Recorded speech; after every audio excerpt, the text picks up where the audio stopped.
დათო მოგესალმები, დიდი მადლობა მოწვევისათვის და მინდა უპირველეს ყოვლისა გითხრა, რომ კვლავ შენს ერთგულ მსმენელ მაყურებლად ვრჩები, ვიდრე ჩვენს ლიზიზე ვიტყოდე ორიოდე სიტყვას. ლიზი მოგიხსენებათ საქართველოში საკმაოდ პოპულარული პიროვნება გახლავთ, პოეტი და ამავე დროს უკვე პროზაიკოსი და ესე იგი მისი ბოლო კრებული ეს იყო ევა დროის მანქანაში, საიდანაც მე ვთარგმნე ლექსები და ქართულ მკითხველს საშუალება მივეცი გაზეთი ლიტერატურული საქართველოსში გამოქვეყნებით, რომ გასცნობოდა როგორც ორიგინალებს ამ ლექსებისა, ასევე მათ ჩემეულ თარგმანებს. რა შემიძლია ვთქვა ლიზაზე როგორც პოეტზე? ლიზა, ჩვენი ლიზა, მას ასე ვუწოდებთ, ჩვენ მაპატიეთ თუ არ მოვიხსენიებ ოფიციალური სახელით ელიზავეთ სკოტ ტერვო, რადგანაც საქართველოში ლიტერატურულ წრეებში, კულტურულ წრეებში მას უბრალოდ იცნობენ როგორც ჩვენი ლიზა და ამითი გამოხატავენ სიყვარულსაც მისდამი. როგორც მთარგმნელსა და ლექს მცოდნე სპეციალისტს, რა შემიძლია ვთქვა მისი პოეზიის შესახებ, მოდით ასე დავიწყოთ.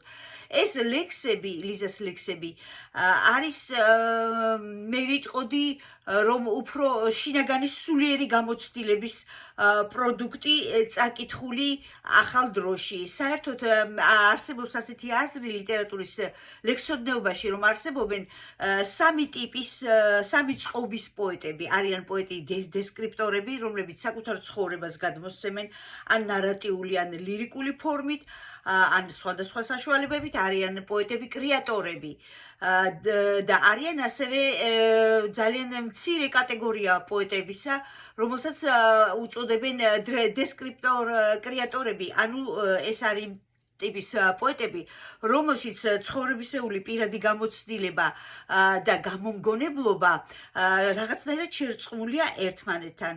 ჩემი აზრით ლიზა უფრო მიეკუთვნება სწორედ აი ამ მესამე კატეგორიას. არც ერთი კატეგორია არ არის ცუდი, სამივე კატეგორია მოგცა ძალიან დიდი სახელები მსოფლიო პოეზიისა. მაგრამ ლიზასთვის მთავარი მაინც ამოსავალი არის მისი შინაგანი ბუნება, შინაგანი გამოცდილება, სულიერი გამოცდილება, რომელსაც იგი აი მყარ პოზიციაზე მდგარი ახალი კუთხით კითხულობს და ანალიტიკური მიდგომაც კი აქვს გარკვეული გაგებით შეიძლება ითქვას საკუთარ სურათხატოვან გამოცდილებასთან.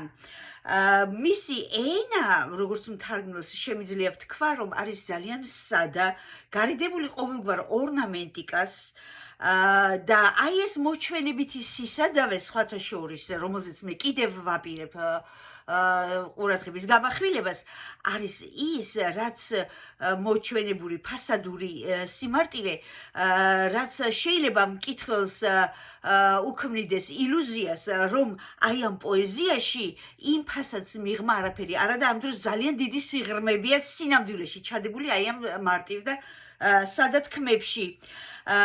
ესე იგი, მისი კრებული, რომელიც მე გავაცანი ქართველ მკითხველებს, ასე იწოდებოდა ევა დროის მანქანაში. მაგრამ მის მეორე კრებულს, უკვე პროზაულ კრებულს, ქართველი მკითხველი ძალიან კარგად იცნობს, ჩემი წარდგენის გარეშეც იგი რამდენჯერმე იქნა შეფასებული და საკმაოდ მაღალი შეფასებები დაიმსახურა ქართველი ლიტერატურათმცოდნებისა და კრიტიკოსების მხრიდან, მზე აღარ მზეობს უშენოთ, ასე ქვია ამ კრებულს და ეს არის პრაქტიკულად მემუარული პროზა. მემუარული პროზა, ვთქვა და ამაზე გავჩერდე, არ იქნება გამართლებული. ეს ჩემი ერთ-ერთი სამაგიდო წიგნია და რა არის იცით გაკეთებული? არა მხოლოდ ნაამბობია მასში ლიზას თბილისური ცხოვრების გამოცდილება, არამედ მასში ჩაქსოვილია ძალიან საინტერესო პოლიტიკური აქცენტები და ძალიან საინტერესო პოლიტიკური პრობლემები, რომელზეც მაგალითად აი პოლიტიკის ისტორიითა და თეორიით დაინტერესებული მკითხველი ძალიან ბევრ საგულისხმო მასალას იპოვის. ეს არის ჩემი ერთ-ერთი ასე ვთქვათ მძაფრი გამოცდილება, რაც მე ესე იგი არის კითხვები, რომელზე პასუხიც ეს წიგნი როდის დაიწერა, როდის გამოიცა, უკვე წლები გავიდა, მაგრამ არის კითხვები, რომელიც აი დღეს მთელი სიმწვავით კვლავ დგას ჩვენი ქართველი პოლიტიკური ესტაბლიშმენტის წინაშე და მე ვისურვებდი, რომ არ შემცდარიყვნენ მხოლოდ ამ წიგნის ჟანრობრივი განსაზღვრით, რომელიც მე ვთქვი ახლა, რომ ეს არის მემუარული პროზა და ყურადღება მიექციათ სწორედ ამ პოლიტიკური აქცენტებისთვის.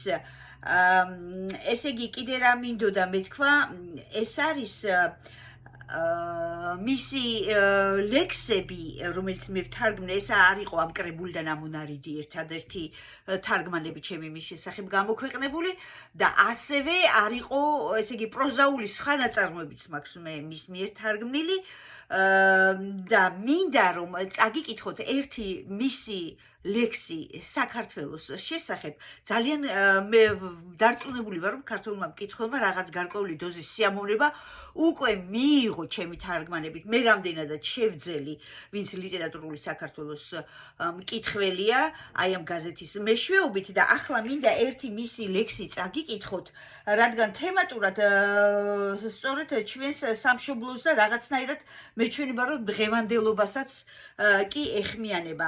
ლექსს ქვია ცოტა უცნაური რაღაცა, იცით, აი როგორი ხედვა, მე ამ კუთხით საქართველო არ დამნახავს, თქვენ იცით, რომ საქართველო არის, ესე იგი, ვაზის ქვეყანა, ხო, სამშობლო, მაგრამ მე არ მიფიქრია არასოდეს არ მომსვლია გონებაში, რომ ამ ლერწებით, ვაზის ლერწებით საქართველო თავის ბედის წერაზე არის დაბმული. მოგეხსენებათ ნინო რომ შემოვიდა საქართველოში თმა ვაზის ლერწებით შეკრა რა, ჯვარი გააკეთა თმისგან და ვაზი მოწყვიტა და თმით შეკრა. და ეს აი ამ თვალსაზრისით ჩემთვის იყოს აბსოლუტური მოულოდნელობა აი ამ რაკურსით ლექსის დანახვისა. ეხლა დროში ძალიან შეზღუდული ვარ, მე შემიძლია დაუსრულებლად ვილაპარაკო ლისაზე, მაგრამ მოდით ჩვენს ლიზიზე, მაგრამ მოდით აი ამ ლექსით დავამთავრებ.